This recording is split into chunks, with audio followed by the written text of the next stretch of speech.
Good morning, and it's so great to be here with you today and to be part of such an accomplished group of panelists. You know, you learn something almost all the time when you go to these events. At least for me, it's to brush up on my Elvis music catalog for the future.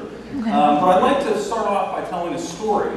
In the earliest days of long sea voyages, scurvy was the biggest killer of sailors, beyond warfare, accidents, or any other causes of death. In fact, of the crew of 160 that went with famed explorer Vasco da Gama around the Cape of Good Hope in 1497, 100 of those sailors died of scurvy.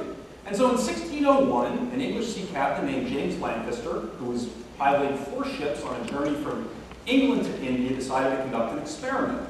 And in his experiment ship, just one of them, he decided to give the crew 3 teaspoons of lemon juice every day. And in the 3 other ships, his control ships, he decided to just leave the rations alone.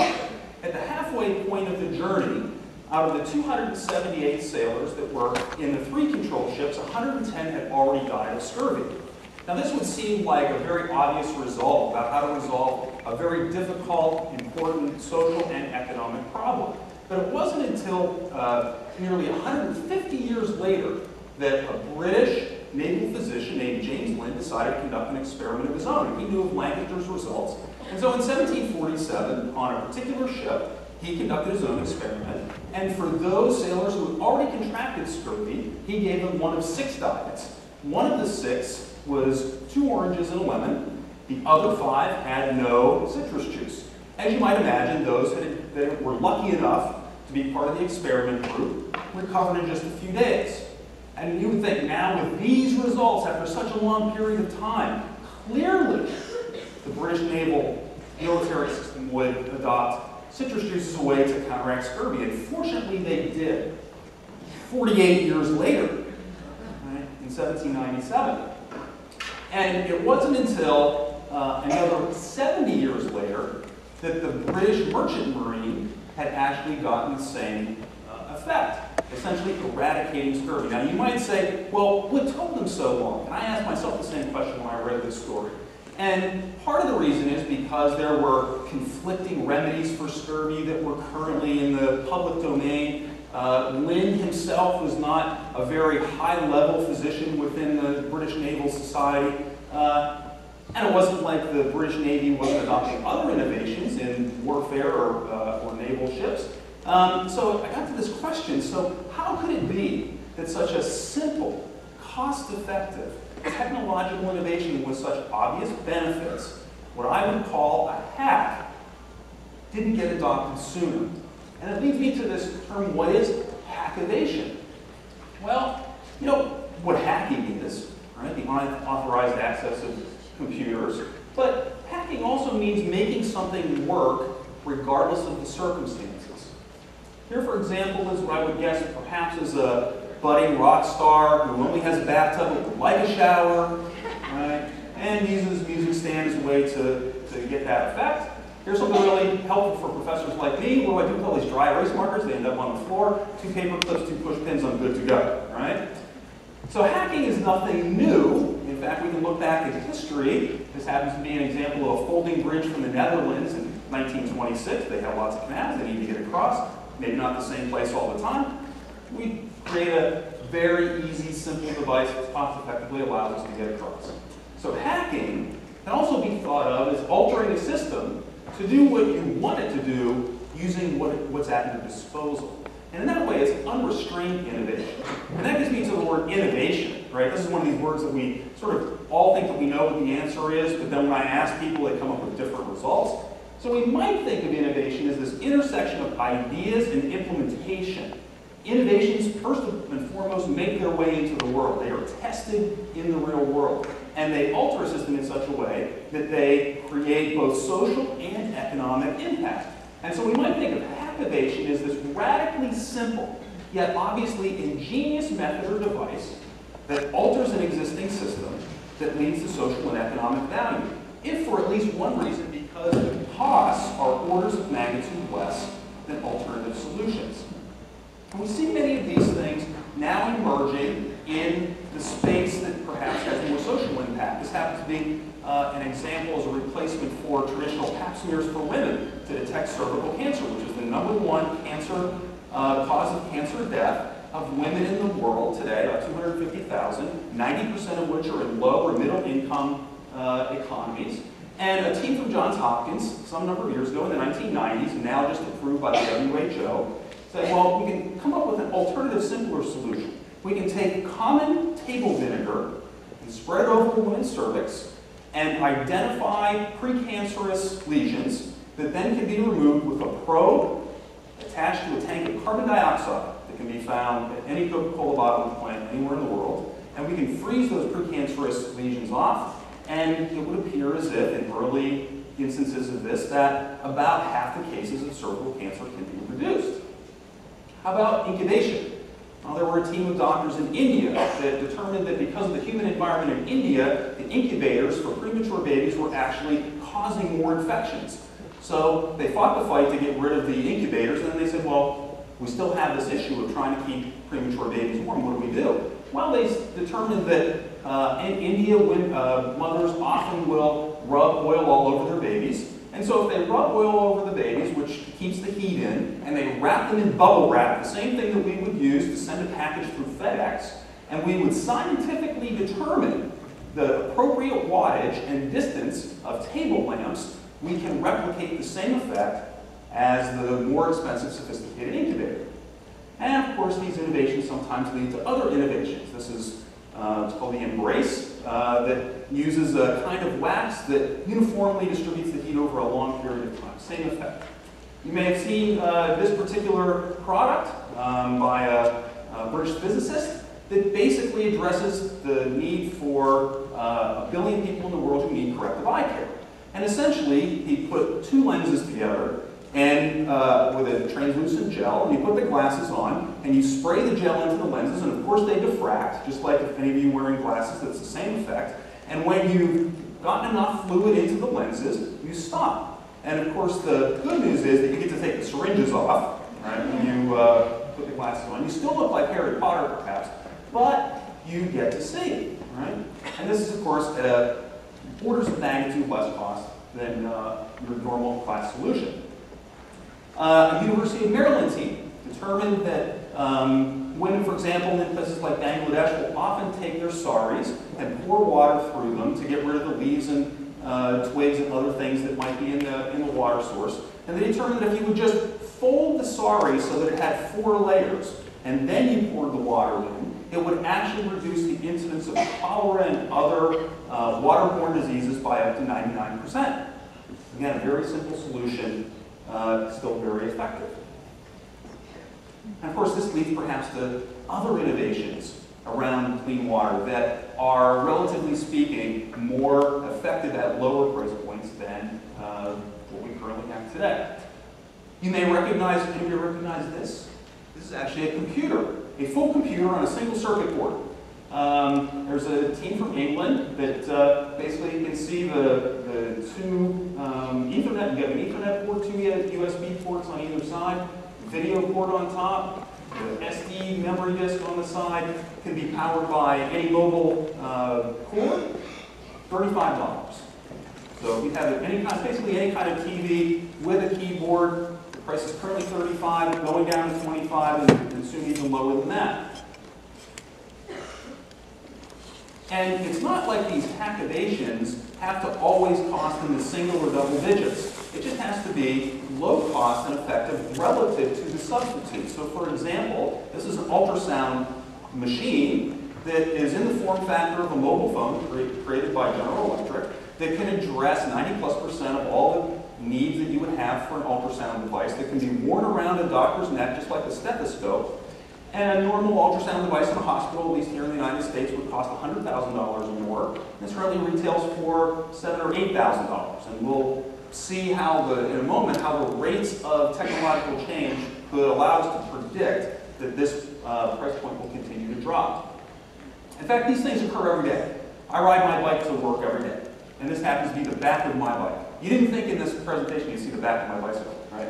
So here's the back of my bike. I have kind of a nice bag. Not the most expensive one, but certainly good enough. It's got some nice flaps in case I need some more storage. There's some nice reflectors on the back. And I looked, and the reason why I took this picture is because I looked right beside me. at one of my students' bikes. And there it is. Right? That's an old milk container that uses UCDs as the reflectors, attached by bungee cords, and at least along really important dimensions, like I can guarantee hers costs less than mine, and from a capacity perspective, hers is just simply better. Now we've got different names for different dimensions and angles on this prism of what I will call activation. In India, Jugaad; frugal engineering; in Brazil, Jaitinho; appropriate technologies. The activation sort of is perhaps an umbrella term that encompasses many of these ideas, approaches, techniques, and results. We all know that these things can be applied to large-scale problems, and the large-scale problems obviously exist. 90% of the world's population on a regular basis doesn't have enough money to provide for their basic human needs. 100 million people that lack shelter, essentially homeless, with another 500 million that lack adequate shelter or shelter at risk. 2 million people a year that die of waterborne diseases, and so on. And so again, it got me to this question. We have simple solutions, and they appear to be effective, and the needs seem to be enormous, so why aren't they everywhere? Why don't we just see them ubiquitously spread all over the world? And it made me go back into the innovation literature, if you will, to try to uncover what really drives the spread of innovation. And one of the things that readily came about was that getting a new idea adopted, even when it has obvious advantages, is very difficult. And it gets to this question of diffusion, the spread of innovations. And we might think of diffusion as this process by which an innovation, right, is communicated. We often think of innovations having the need to communicate through certain channels over time among the members of a social system. That got me thinking, well, exactly what does that mean? What are the different elements of that? Well, one of the insights was that evaluation of innovations is more than just about economics. It's more than about the determination of relative advantage. When people look at an innovation, even if it's a simple one, like if I fold the sari multiple times, my water gets cleaner, there's not only the relative advantage, but there's other issues as well that come into the evaluative process. How complex is it? How fast can I trial this and iterate and try different prototypes as quickly as possible? Is it observable what the benefits are, what the advantages are? How complex is it? All of these factors go into the evaluative process. It's not just about, is it better for less cost? And in addition to that, I mentioned that diffusion has to do with social systems, it has to do with communicating.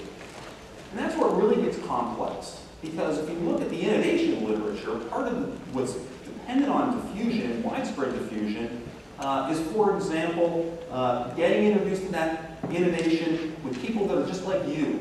It's called homophily.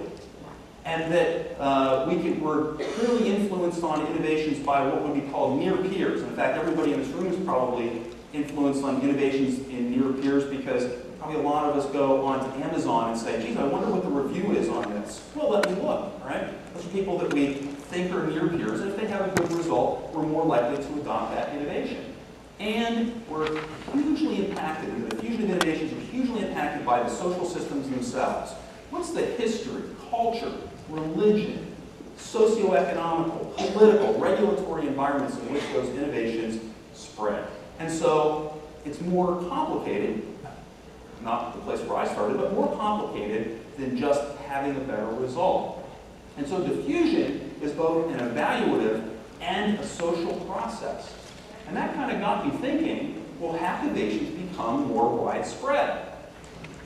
And it got me to kind of think about what I now define as 6 power shifts that at least might have some influence over not only the fusion of innovations in general, but perhaps these kinds of activations for social impact in the future. And the first is what I call small is big. And I told you I'd get back to the technology piece in a moment. For a number of you have probably heard of Moore's Law. Right? Quite simply, the doubling of the number of transistors that we could place on a chip doubles every 2 years at approximately the same cost as a proxy for computing power.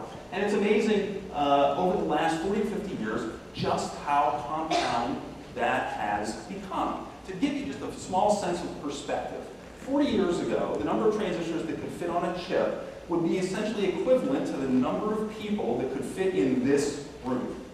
Today, the number of transistors that could fit on the same space, the equivalent of this room, is essentially the population of China. So, a sense of the growth of computing power. And we see the same effect in memory. If you go to the store Born to Run on iTunes in 1981, it would cost you about $5,000 US. Right? Today it costs less than a penny. And we see the same thing also in data transmission speed. It doubling now essentially every 12 months or so. So enormous technological progress. We might say, so what? What does it mean to potential activators? Well, what it means is that the cost of things that might be in the toolbox for these kinds of innovators is reducing dramatically. So just for example, if you wanted to buy a cell phone in 1982, it would cost you $4,000. Today we give them away. And we give them away with digital cameras that we used to charge $13,000 for 8 years later. The second power shift is what I call information everywhere all the time.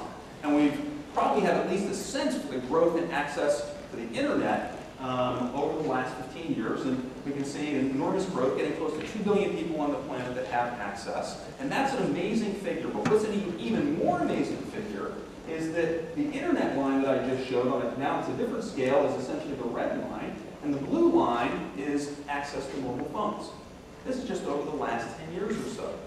A proliferation of, again, tools that promote innovation at exceptionally low cost. The third is what I call a shrinking world. And I talked about diffusion as being something that is a communicative process as well. And so, for example, here's Facebook. Right? A way for everybody to communicate around the world. Here we are. Geeks picking up chicks, geeks pick up chicks, geeks pick up. Upload. Right? People with access to communication between each other. We see the same trend in Twitter, or Twitter use. This happens to be Skype, which is now starting to supplant not only the traditional forms of internet phone traffic, but is actually increasing and having an effect on increasing international phone traffic all over the world. So the ability to communicate new ideas through various means, even in virtual face-to-face contact with people that are just like us, is increasing at a very rapid rate. The fourth is what I'll call demography is destiny.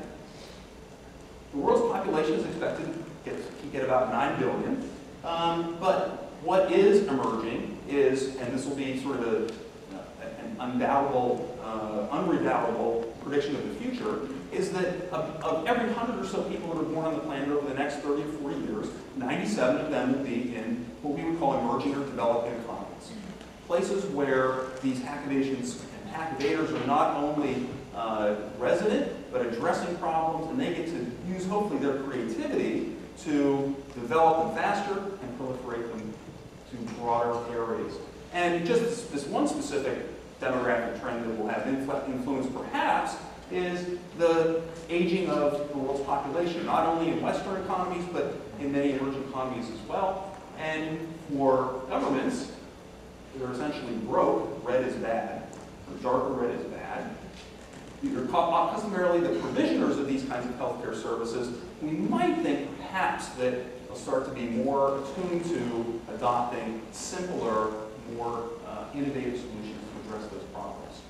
Second to last is what I call cities rule. 2 years ago was the first time in recorded human history that more people lived in cities than in the country, in rural areas.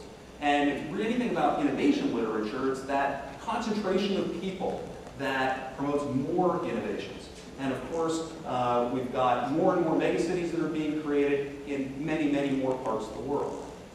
And finally, what I call the great rebalancing.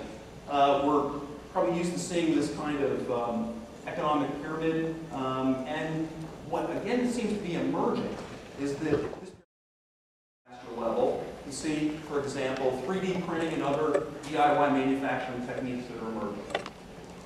So perhaps in the future, simplicity does become the ultimate sophistication, and we'll see in the years ahead whether activators end up being the true innovators of the world. Thank you very much.